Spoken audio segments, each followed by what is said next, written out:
Friends, welcome to kitchen with Sujatha. ఈరోజు వచ్చి gobi పచ్చెనగపప్పుతో curry అండి.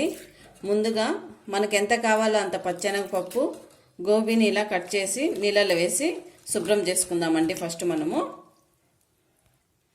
ఇలా పచ్చెనగపప్పు నానేసుకోనండి. ఒక 10 నిమిషాలన్నా నీళ్ళల్లో ఉంచుదాం. ఇలాగే బాగా నానిపోతాయి.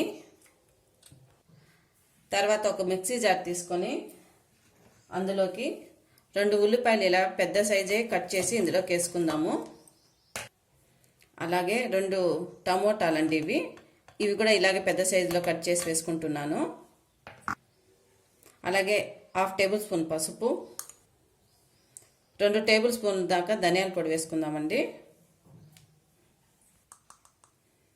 అలాగే కారము 1½ వేసుకుందాము.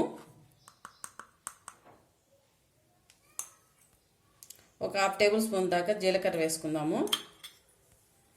ఇప్పుడు మూత పెట్టి గ్రైండ్ చేసుకుందామండి. చూడండి, ఇలా గ్రైండ్ చేసి పక్కన పెట్టుకుందాము. ఇందులోకి మీరు కొబ్బరి కావాలంటే కూడా పచ్చి కొబ్బరి కానీ ఎండు కొబ్బరి కానీ వేసుకొని గ్రైండ్ చేసుకోండి. ముందుగా స్టవ్ వెలిగించుకొని కుక్కర్ పెట్టుకొని అందులోకి ఒక 4 టేబుల్ స్పూన్ ఆయిల్ వేసుకుందామండి.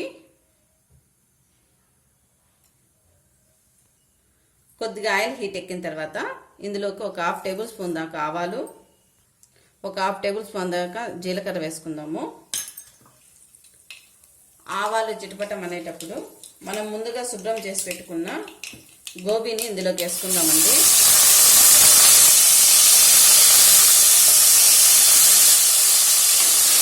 గోబీని ఒకసారి ఇలా కలుపుకుందాము.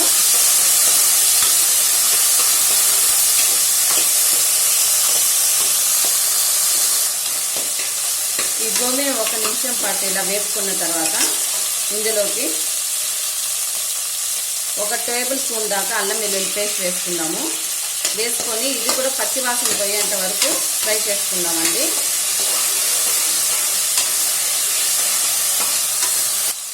ఇప్పుడు ఇందులోకి మనము పచ్చెనగపప్పు వేసుకుందాము.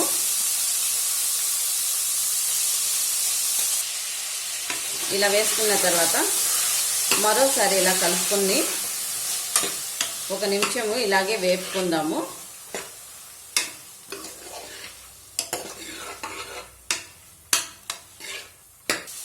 ఇప్పుడు ఇందులోకి మనము ముందుగా గ్రైండ్ చేసి పెట్టుకున్నాము కదండి, దాన్ని ఇందులోకి వేసుకుందాము.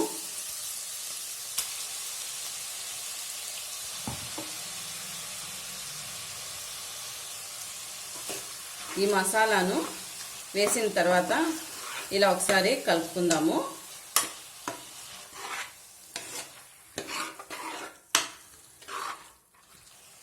ఇప్పుడు ఇందులోకి 1/2 టేబుల్ స్పూన్ దాకా గరం మసాలా వేసుకుందాము. ఒక 1/4 టేబుల్ స్పూన్ దాకా పెప్పర్ పౌడర్ వేసుకుందామండి. అలాగే ఇందులోకి తగినంత సాల్ట్ వేసుకొని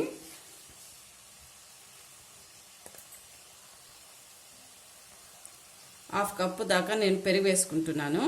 మీరు కావాలంటే పచ్చి కొబ్బరి వేసుకోవచ్చు, లేదంటే మీరు కూడా ఇలా వేసుకున్న తర్వాత మరోసారి మొత్తం ఇలా కలుపుకునేసి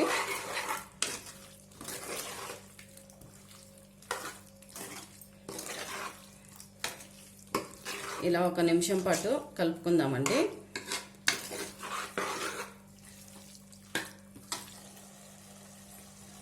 ఈ మిక్సీ జార్లోనే కొద్దిగా మసాలా మిగిలిపోయి ఉంటే నేను ఇందులోకి వాటర్ 1 గ్లాస్ తీసుకున్నాను. ఇప్పుడు ఇందులోకి వాటర్ తీసేసుకుందామండి 1 గ్లాస్ దాకా.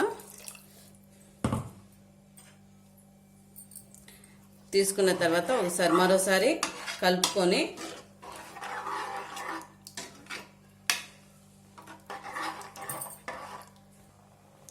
చివరిగా ఇందులోకి కొద్దిగా కొత్తిమీర వేసుకుందామండి. అలాగే కరివేపాకు కూడా వేసుకొని ఇప్పుడు మూత పెట్టుకునేద్దాము.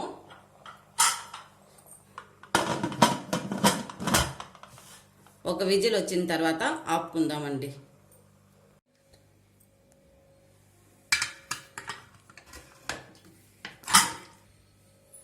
గ్యాస్ అంతా పోయినాక అలా మూత తీసుకోండి.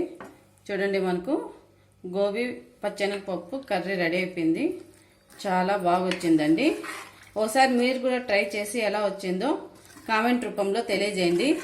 Please like share subscribe.